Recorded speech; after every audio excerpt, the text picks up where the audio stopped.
और अब आपको सीधे लेकर चलते हैं हजारीबाग, जहां बीजेपी प्रत्याशी मनीष जायसवाल के नामांकन से पहले चुनावी सभा का आयोजन किया गया है। हम आपको सीधी तस्वीरें हजारीबाग से दिखा रहे हैं। हजारीबाग के करजन ग्राउंड की ये तस्वीरें हैं, जहां बीजेपी प्रत्याशी मनीष जायसवाल के नामांकन से पहले चुनावी सभा का आयोजन किया गया है।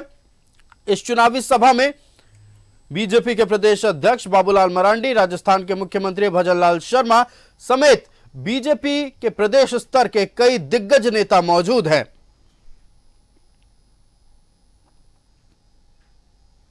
सीधी तस्वीरें हजारीबाग से हम आप तक पहुंचा रहे हैं।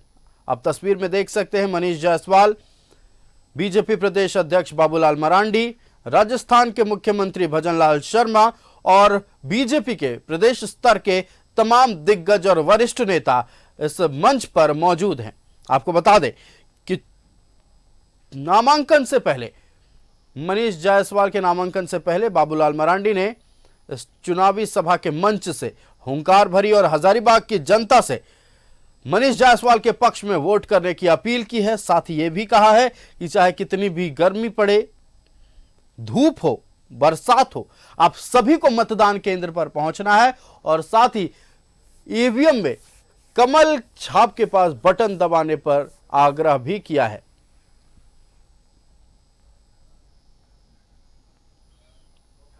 आपको सीधी तस्वीरें हम हजारीबाग के करजन ग्राउंड से पहुंचा रहे हैं।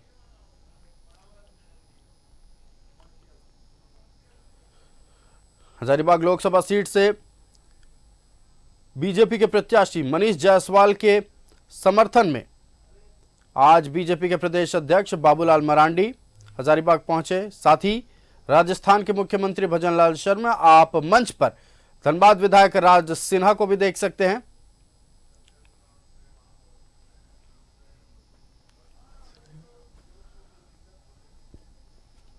आपको बता दें, अब से कुछ ही देर में मनीष जायसवाल नामांकन करने के लिए समाहरणालय पहुंचेंगे और नामांकन से ठीक पहले हजारीबाग के करजन ग्राउंड में चुनावी सभा का आयोजन किया गया। आप तस्वीरें देख रहे हैं। अब संबोधित करेंगे राजस्थान के मुख्यमंत्री भजनलाल शर्मा।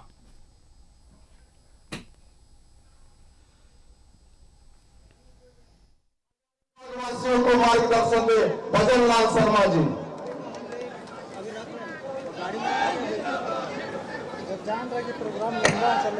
भजनलाल शर्मा जिंदाबाद, भजनलाल शर्मा जिंदाबाद, एनडीए गठबंधन जिंदाबाद।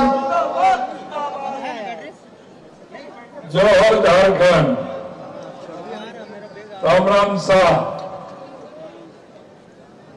आज की इस हजारीबाग लोकसभा की नामांकन सभा में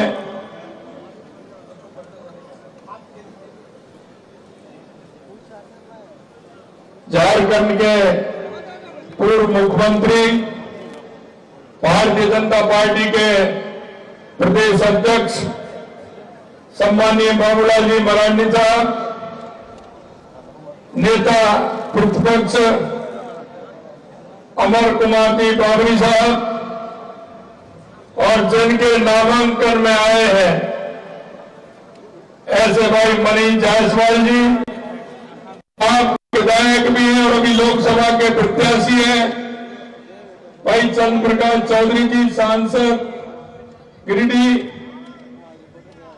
श्री खिरू महतो जी सांसद राज्यसभा, लंबोदर महतो जी विधायक, बिरजी नारायण जी विधायक, सुनीता चौधरी जी विधायक, समरीलाल जी विधायक, राकेश प्रसाद जी प्रदेश उपाध्यक्ष, रामचंद्र चंद्रवंशी विधायक जी, विवेकानंद सिंह जी जिला अध्यक्ष हजारीबाग, प्रवीण मेहता जी जिला अध्यक्ष रामगढ़, शशि भूषण भगत जी लोकसभा प्रत्याशी प्रभारी, अमित यादव जी विधायक, मनोज यादव जी पूर्व मंत्री, अभय सिंह जी जिला प्रभारी, जीतू चरण डांग जी पूर्व विधायक, टुन्नू गोप जी लोकसभा संयोजक, लोकनाथ महतो जी पूर्व विधायक हजारीबाग और मंच पर विराजे सभी पार्टी के कार्यकर्ता बंधुओं, उधर मंच पर और इधर भी मंच पर विराजे पार्टी के प्रमुख पदाधिकारी मेरे सामने बैठे, झारखंड एवं हजारीबाग से आने वाले वो कार्यकर्ता जो दिन रात अपनी मेहनत भी करते हैं और भारतीय जनता पार्टी के लिए भी मेहनत करते हैं। ऐसे मेरी सभी कार्यकर्ता भाई और बहनों, आप सभी को मैं वंदन करता हूं, नमन करता हूं, आप सभी का अभिनंदन करता हूं। मैं राजस्थान की उस माटी से आया हूं जहां महाराणा प्रताप का शहर, शक्ति और भक्ति की धरती, मीराबाई की धरती और ऐसी त्याग की मूर्ति पन्ना दाई की धरती, पर्यावरण के लिए अपने आप को न्यौछावर करने वाली अमृता देवी की धरती, महाराजा सूरजमल की धरती, मैं भगवान बिरसा मुंडा की धरती पर आया हूं। सबसे पहले मैं इस झारखंड की धरती को नमन करता हूं, वंदन करता हूं। मैं मां भद्रकाली को नमन करता हूं। इस जनसभा में से सभी भाई बहनों का अभिनंदन भी करता हूं और निश्चित रूप से मैं यहां इस धरती पर आकर के अपने आप को गौरवान्वित महसूस भी कर रहा हूं, क्योंकि ये वो धरती है, इसमें आजादी से लेकर के आजादी से पहले यहां के लोगों का जो योगदान रहा है, यहां के लोगों ने आजादी के रण क्षेत्र में जो हिस्सा लिया है और इस देश को आजादी में अग्रणी भूमिका निभाने वाले मैं नीलांबर और पीतांबर जी को भी मैं प्रणाम करता हूं। मैं हजारीबाग की जनता पिछले 3 लोकसभा से भारतीय जनता पार्टी को बहुमत दिलाने का, जिताने का काम कर रही है। मैं ऐसी जनता को भी मैं नमन करता हूं। मुझे पता है पिछले लोकसभा में आपने 67% वोट 67% वोट देकर भारतीय जनता पार्टी के प्रत्याशी को जिताने का काम किया है और मुझे विश्वास है आगे आने वाले चुनाव में आप एक बहुत बड़े वोट के साथ मनीष जायसवाल जी को आप जिताने वाले हैं। मित्रों, मैं आपसे इतना निवेदन करना चाहता हूं कि आने से पहले आपने देखा होगा कितने बड़े बड़े भ्रष्टाचार होते थे, कितने बड़े बड़े भ्रष्टाचार करते थे। आज दिन आतंकवादी आते थे, बम फोड़ करके चले जाते थे। नक्सलवाद की स्थिति क्या थी आप सभी ने देखा है और आपने तो उसको सहा भी है। मैं आपसे यही कहना चाहता हूं मित्रों, ये जो लोग ईडी गठबंधन के जो लोग हैं, ये सिर्फ झूठे वादे दिखाने का काम करते हैं, झूठ और झूठ की कहानी करते हैं। आपको मैं यही कहना चाहता हूं, 2014 के बाद देश में कितना बड़ा परिवर्तन हुआ है ये आप सभी को दिखता है और कहीं जाने की जरूरत नहीं है। आप अपने गांव का परिवर्तन देख लीजिए, आप अपने कस्बे का परिवर्तन देख लीजिए, आप अपनी तहसील का परिवर्तन देख लीजिए और आप अपना जिले का परिवर्तन देख लीजिए, प्रदेश का परिवर्तन देख लीजिए कि 2014 के बाद देश के अंदर कितना बड़ा परिवर्तन हुआ है। यह हमारी गरीब कल्याण की योजनाएं हो, यह हमारी विकास की योजनाएं हो, या सीमाओं की सुरक्षा हो, आतंकवाद से मुक्ति हो, नक्सलवाद से मुक्ति हो, या दुनिया में बढ़ता हुआ भारत का गौरव हो, ये हमारी 2014 से लेकर के 2024 तक देश के यशस्वी प्रधानमंत्री नरेंद्र मोदी जी के नेतृत्व में जो काम किया है। मैं आपसे कहना चाहता हूं मेरे भाई और बहनों, 2014 से पहले किसी किसान भाई के खाते में पैसा आया था क्या? अरे मेरे किसान भाई बैठिए, बताइए, किसी किसान भाई के खाते में पैसा आया था क्या? किसी किसान भाई के खाते में पैसा आया था क्या? अब मोबाइल पर आता है ना। अरे कैसा लगता है आपको, ये तो बता दीजिए। जब मोबाइल जब बोलता है, मैसेज आता है, शंकर से मोबाइल बोलता है, तो आपको देश के यशस्वी प्रधानमंत्री नरेंद्र मोदी जी का ये काम अच्छा लगता है कि नहीं लगता है? आप जब देखते हैं उसमें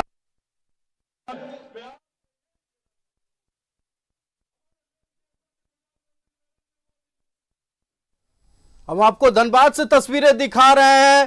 कांग्रेस प्रत्याशी अनुपमा सिंह नामांकन करने पहुंच चुकी है। एक्सक्लूसिव तस्वीरें धनबाद से।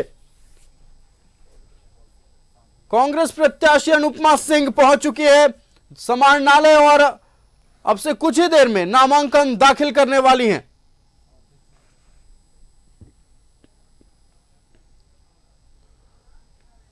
आपको एक्सक्लूसिव तस्वीरें हम दिखा रहे थे।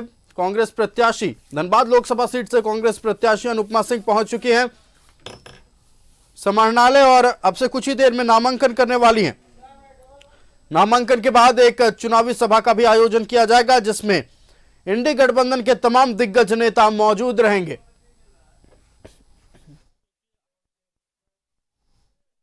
में आते हैं कि नहीं आते हैं? आते हैं कि नहीं आते हैं? कटमनी से दूर हो गए ना। और नहीं, कांग्रेस के जमाने में ऊपर से नीचे कटमनी चलती थी, भ्रष्टाचार चलता था। मित्रों, अगर कोई भ्रष्टाचार की जननी है तो वो कांग्रेस पार्टी है। इस देश में आतंकवाद को बढ़ाने वाली कोई है तो वो कांग्रेस पार्टी है। अगर कहीं कोई इस देश को नीचा दिखाने वाली बात है, क्योंकि दुनिया में जाते थे, कहते थे भारत गरीब है, निर्धन है, भारत के लोग इस तरह करते थे, दिखाते थे। आज दुनिया के अंदर भारत का गौरव बढ़ाने का काम किया तो देश के यशस्वी प्रधानमंत्री नरेंद्र मोदी जी ने किया। कोई भी दुनिया के देश में अगर भारत का नागरिक जाता है तो उसको सम्मान देने का काम देश के यशस्वी प्रधानमंत्री नरेंद्र मोदी जी ने किया। मैं आपसे यही निवेदन करने आया हूं। आप राजस्थान का और झारखंड का बहुत नजदीकी का रिश्ता है। मैं देख रहा था आज भी मंच पर मेरे राजस्थान के प्रवासी लोग हर गांव में, हर कस्बे में, हर बड़े शहर में मेरे राजस्थान के लोग मिलेंगे आप, जिनका काम समाज सेवा का है, जिनका काम परिश्रम करके अपने रोजी रोटी कमाने का भी है और समाज के साथ कदम मिला करके चलना भी है। वो समाज के हर काम में आगे भी आते हैं, सहयोग भी करते हैं और सामाजिक क्षेत्र के कामों को भी करते हैं। मैं आपसे यही कहने के लिए आया हूं, आपके बीच में आया हूं। राजस्थान हमेशा पूरी 25 की 25 सीटें 2014 में भी 25 सीट राजस्थान ने 2014 में भी दी थी, 2019 में भी दी थी। और अब राजस्थान अब की बार भी 25 में से 25 सीट कमल के फूल के रूप में मोदी जी को देगा। और मैं आपसे यही निवेदन करने के लिए आया हूं। हमारी झारखंड के अंदर 14 सीट है, एक हमारी एनडीए।